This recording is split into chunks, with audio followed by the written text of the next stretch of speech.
Skin பளபளன்னு இருக்கணுமா? அப்ப இந்த வீடியோவை ஃபுல்லா பாருங்க. நம்ம மாய்ஸ்சரைசர் போடுறோம், மாஸ்க் போடுறோம், நிறைய ஃபேஷியல்ஸ்லாம் பண்றோம்.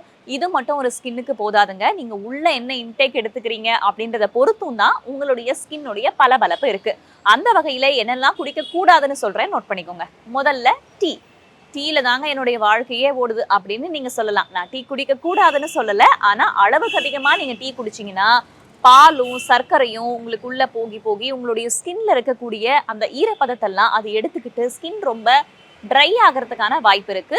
டீஹைட்ரேஷன் ஆகிறதுக்கான நீர்ச்சத்து இழப்பதற்கான வாய்ப்புகள் அதிகமா இருக்கு. அதனால அதுக்கு ஆல்டர்னேட்டா நீங்க ஹெர்பல் டீ மாதிரி குடிக்கலாம். ரெண்டாவது சாஃப்ட் ட்ரிங்க்ஸ். கலர் கலரா சாஃப்ட் ட்ரிங்க்ஸை பார்க்கும்போது குடிச்ச உடனே ஒரு எனர்ஜி ரஷ் வரும். அது நிறைய பேருக்கு ரொம்பவுமே பிடிக்கும். ஆனா அதற்கு பிறகு உங்களுடைய ஸ்கின் வந்து சாக் ஆகிறதுக்கான வாய்ப்பு இருக்கு. ரிங்கிள்ஸ் எல்லாம் வர்றதுக்கான வாய்ப்புகளும் இருக்கு. இதுக்கு பதிலா நீங்க கோகனட் வாட்டர், அதாவது இளநீர் மாதிரி எடுத்துக்கலாம். மூணாவது எனர்ஜி ட்ரிங்க்ஸ், அதையும் வந்து தவிர்த்துறது ரொம்பவுமே நல்லது.